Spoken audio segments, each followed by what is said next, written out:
अभी 12,661 रुपया है। तो आज से उसको बढ़ाकर मैं 14,000 रुपया देने की घोषणा करता हूं। यही चीज बिहार की सेविका और सहायिकाओं ने मांग कर रही है कि केंद्र के अलावा राज्य सरकार अपने स्तर से मान दे दे ताकि हम लोग को जीवन यापन हो सके। लेकिन जिसका इंतजार बिहार के आंगनबाड़ी सेविका सहायकों की थी, लेकिन आज छठ पर्व पर माननीय मुख्यमंत्री हरियाणा सरकार ने आंगनबाड़ी सेविका सहायिकाओं को बड़ी तोहफा दे दी। आगे वीडियो में देखिए मुख्यमंत्री हरियाणा सरकार ने क्या कितना कितना किए हैं, उसकी घोषणा का पूरा वीडियो देखिए आगे। ख्याल रखते हैं तो आप सबका भी ध्यान रखना, ख्याल रखना, ये हमारा सरकार के लोगों का ये काम है। तो उस नाते से मुझे जो बताया गया कि आपकी जो सरकारी व्यवस्था है उसमें कुछ थोड़ा और अच्छी व्यवस्थाएं करने के लिए योजना कुछ होनी चाहिए, तो मैंने कहा कि आज चूंकि मैं सभी हमारी बहनों को, आंगनवाड़ी जो हमारी कार्यकर्ता हैं, जो हमारी सहायक हैं, उन सब के साथ बातचीत करना हूं, मैं स्वयं उनको बताऊंगा कि हमने जो उनके मानदेय हैं, जो मानदेय अभी तक आपको यानी आंगनवाड़ी कार्यकर्ता जो 10 वर्ष से ऊपर की कार्यकर्ता है, क्योंकि इसके दो भाग ये हैं, 10 वर्ष से कम काम करने वाली कार्यकर्ता और 10 वर्ष से ऊपर अधिक सेवा देने वाली कार्यकर्ता।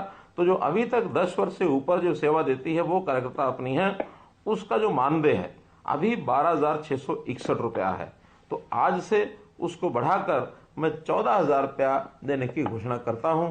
लगभग 1,339 रुपया इनका बढ़ जाएगा और ये 14,000 रुपया पाएंगी। इसी प्रकार जो 10 वर्ष से कम काम की जो सेवा जिनकी हुई है या फिर जिनको मिनी आंगनवाड़ी कार्यकर्ता हम कहते हैं, तो मिनी आंगनवाड़ी कार्यकर्ता और 10 वर्ष से कम काम करने वाली ऐसी हमारी जो कार्यकर्ता हैं, इनका अभी तक का मानदेय है 11,401। इसको बढ़ा करके 12,500 रुपया आज से किया जाता है। इनकी वृद्धि भी लगभग 1,100 रुपया महीने की ये की जाती है। इसी प्रकार आंगनवाड़ी जो हेल्पर हैं, इन आंगनवाड़ी हेल्पर्स का अभी तक का मानदेय है 6,781। इसको भी बढ़ा करके 7,500 रुपया किया जाता है, अर्थात 719 रुपये की वृद्धि इसमें भी की जाती है। ये जितना भी मानदेय दिया जाता है ये भारत सरकार और हरियाणा सरकार का जो एक मिला करके, और ये मानधन 60% और 40% के शेयर में दिया जाता है।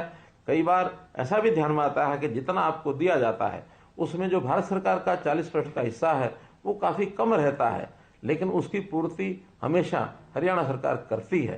तो इसलिए इसमें भी अभी भारत सरकार का हिस्सा तो बहुत कम है, लेकिन फिर भी उनके जो 60% का शेयर है वो हरियाणा सरकार लगातार देती रहेगी। कभी भी भारत सरकार से का 60% में कमी रहेगी तो हरियाणा सरकार देती रहेगी, और अपना 40% हरियाणा सरकार तो हमेशा देती ही है। ये भी आपकी जानकारी के लिए मैं बताना चाहूँगा। और ये मानधन सारे देश भर में मैं कह सकता हूँ, चाहे वो आंगनवाड़ी कार्यकर्ता का हो, चाहे आंगनवाड़ी सहायक का हो, ये देश भर में सर्वाधिक है। इसलिए सर्वाधिक मानधन देने वाला हरियाणा देश का पहला राज्य है। ऐसे 32 राज्यों की इस मानदेय की जानकारी ये मैं आपको दे रहा हूँ। मुझे ये बताते हुए भी खुशी हो रही है कि आपकी पदोन्नति के द्वार ये भी खोल दिए गए हैं। अब हमने 25% पद सुपरवाइजर के लिए ये आप में से ही भरे जाएंगे। उसकी भी फरवरी 2024 में एक छोटी परीक्षा होगी। योग्य जो बहनें हैं वो सुपरवाइजर के पद पर भी 25% की संख्या में उसमें जा सकेंगे। ये हम पहली बार कर रहे हैं और ये एक छोटा परीक्षा का जो एक कार्यक्रम है उसको लेकर के किया जाएगा। इसी के साथ रिटायरमेंट के समय भी हम कुछ सम्मान राशि ये पहले आपको देते थे। अभी तक आंगनवाड़ी जो वर्कर हैं और आंगनवाड़ी हेल्पर हैं उनको 1 लाख रुपया और 50,000 रुपया ये दिया जाता था।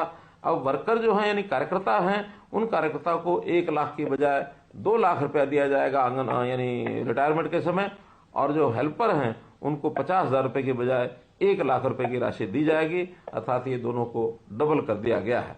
इसी प्रकार वर्दी भत्ता भी अभी तक 800 रुपया दिया जाता था, अब इसको बढ़ा करके 1,500 रुपया वार्षिक करने की मैं घोषणा करता हूँ। गांव के अंदर हम लोगों ने बाल वाटिकाएं यानी सरकारी स्कूलों में जो हमारे जितने भी आंगनवाड़ी हैं उनको नाम पहले दिया था हमने प्ले वे स्कूल, अभी उनका नाम क्योंकि सरकारी जो नई शिक्षा नीति है, राष्ट्रीय शिक्षा नीति, उसमें इनका नाम बाल वाटिका कर दिया गया है। तो इन बाल वाटिकाओं का